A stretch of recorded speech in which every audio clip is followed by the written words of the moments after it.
Étienne Lantier est un jeune mécanicien au chômage. Un jour, après des jours à errer sur les routes du nord de la France, il tombe sur la mine de Voreux. Fasciné par cet univers inconnu, il décide d'y chercher du travail et est rapidement embauché. Dès ses premiers jours, il découvre la dure réalité de cette profession. Les mineurs travaillent dans des conditions épouvantables, dans des profondeurs étouffantes et dangereuses, et sont payés une misère. Il fait la connaissance de Maheu, un mineur expérimenté qui devient rapidement son ami et mentor. À travers Maheu, Étienne découvre la vie des ouvriers, leur lutte quotidienne pour survivre, la promiscuité dans les corons et la fatalité qui s'abat sur eux. La fatigue, les accidents et les maladies ne laissent aucun répit aux travailleurs.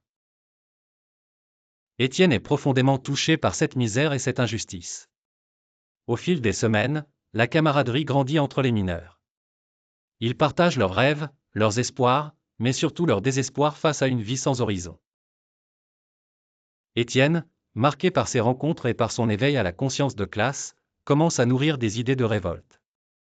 Il se rapproche de Souvarine, un anarchiste russe qui travaille aussi à la mine et qui entretient des discussions passionnées sur la nécessité de renverser l'ordre établi. Un jour, un accident grave se produit, une explosion ensevelit plusieurs mineurs, dont Maheu. Cet événement tragique précipite les choses. Étienne décide qu'il est temps d'agir. Il propose aux mineurs de faire grève pour réclamer de meilleures conditions de travail et des salaires décents. La colère gronde et le mot d'ordre se répand comme une traînée de poudre. Les mineurs, désespérés par une existence faite de privations, décident de suivre Étienne. La grève débute dans une ambiance électrique. Au début, les mineurs gardent espoir, mais très vite, la répression patronale se fait sentir.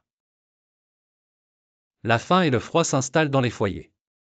Des affrontements éclatent entre grévistes et forces de l'ordre. Étienne devient une figure de proue, encouragé par les uns, critiqué par les autres.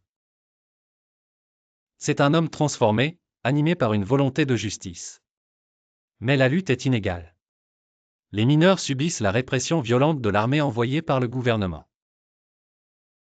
Les corons sont envahis, les maisons fouillées, les leaders arrêtés. Étienne assiste, impuissant, à l'écrasement de leur rébellion.